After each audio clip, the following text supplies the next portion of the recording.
नमस्कार दोस्तों, क्या आप जानते हैं तिरंगा लाल किले पर ही क्यों फहराया जाता है? आइए आज हम इस पर विस्तार से बात करते हैं। भारत कब आज़ाद हुआ था? 15 अगस्त 1947। आज़ादी के पहली बार तिरंगा कहाँ फहराया गया था? राजधानी दिल्ली में, लाल किले के प्राचीर पर। इमारत तो और भी थी, पर इस काम के लिए लाल किले को ही क्यों चुना गया? आइए आज इस पर हम विस्तार से बात करते हैं। 12 मई 1639 में मुगल बादशाह शाहजहां ने लाल किले की नींव रखी। 1638 में शाहजहां ने राजधानी दिल्ली को बनाया। 1639 में शाहजहां ने यमुना किनारे एक जमीन चुन ली एक नया किला बनाने के लिए, जिसकी जिम्मेदारी उस्ताद हामिद और उस्ताद अहमद को दी गई, क्योंकि ये दोनों ताजमहल में भी हाथ की कारीगरी दिखा चुके थे। दोनों भाइयों को इस काम के लिए 1 करोड़ रुपए दिए गए और किले का काम शुरू हो गया, जो 10 वर्षों में पूरा हो गया। बनने में ज्यादातर लाल पत्थर का प्रयोग हुआ, जिससे इसका नाम लाल किला पड़ गया। हालांकि तब इसे किला मुबारक कहा जाता था। आज हम जो किला देखते हैं वो इसकी भव्यता का मात्र एक कोना है। जब ये बना था, इसमें 8 किनारे, 2.5 किलोमीटर का कोटा, किले में 5 दरवाजे थे। इस किले की सबसे खास जगह थी दीवाने खास। बादशाह अपने खास लोगों से मिलता था। दीवाने खास के बीच में सोने और हीरे जवाहरातों से जड़ा हुआ एक तख्ते ताउत रखा हुआ था, जिसके बारे में फ्रेंच यात्री फ्रांसवा वेरियर ने लिखा है, 6 सोने के पायों पर यह तख्त बना था। इसमें याकूत और कई प्रकार के हीरे जड़े थे। उस वक्त इसका मूल्य 4 करोड़ रुपए आंका गया था।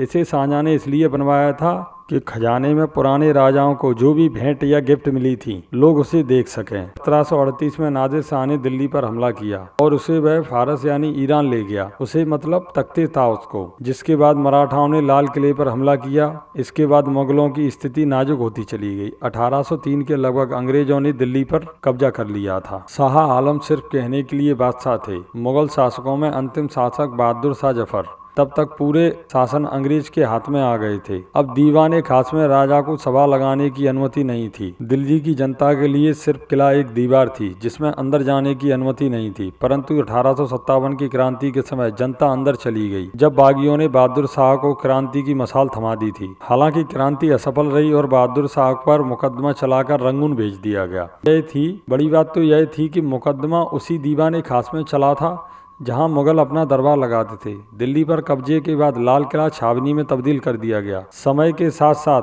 2/3 महल नष्ट कर दिए गए। जो बचे उनमें छावनी, ऑफिस और गोदाम बना दिए गए। दिसंबर 1911 में किंग जॉर्ज का राज जब से किया गया, लाल किले में इसके लाल किले के झरोकों या बालकनी में खड़े होकर उसने लोगों का अभिवादन किया। इन्हीं झरोकों से मुगल बादशाह अपनी जनता का अभिवादन करते थे, जिससे जनता तक ये मैसेज जाए कि अब हम बादशाह हैं। हालांकि 1911 में दिल्ली दरबार में एक और घोषणा हुई, जिसमें कोलकाता से राजधानी को दिल्ली बनाया गया। 1857 से 1940 तक लाल किला अंग्रेजों की गुलामी का प्रतीक बना रहा। फिर 1943 में ऐसी घटना हुई जिसमें सिंगापुर से सुभाष चंद्र बोस ने दिल्ली चलो का नारा दिया और उन्होंने कहा, हमारा काम तब तक खत्म नहीं होगा जब तक हमारे सिपाही दिल्ली पहुंचकर लाल किले में विक्ट्री परेड नहीं निकाल लेते। नेताजी इस काम में सीधे तो सफल नहीं हो पाए, लेकिन द्वितीय विश्व युद्ध के बाद आईएनए के 3 अफसरों पर लाल किले में मुकदमा चलाया गया और उन्हें वहीं कैद कर दिया गया। उनकी रिहाई के लिए पूरे देश में सड़कों पर लोग उतर आए।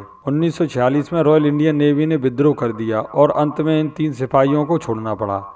अब अंग्रेजों के दिन भी गिनती के रह गए थे। लगभग 1 साल बाद 15 अगस्त 1947 को भारत आज़ाद हो गया था। आज़ादी से गुलामी और फिर गुलामी से आज़ादी, ये भारत के इन कड़ियों को जोड़ता था। इसलिए लाल किले पर झंडा फहराना महत्वपूर्ण था। यहाँ पर एक महत्वपूर्ण बात है, हम सभी जानते हैं कि हर साल भारत के पीएम यहाँ पर झंडा फहराते हैं। तो देश को आज़ाद हुए 75 वर्ष हो गए हैं, पर झंडा 74 बार फहराया गया है, क्योंकि पहली बार 15 अगस्त को नहीं 16 अगस्त को झंडा इंडिया गेट के पास प्रोसेस पार्क में रखा गया था। इसके अगली रोज नेहरू जी ने लाहौरी गेट पर झंडा फहराया था। दोस्तों, अगर वीडियो अच्छा लगा हो तो वीडियो को लाइक जरूर करें और अगर कोई कमी लगी हो तो उसको कमेंट में जरूर बताएं।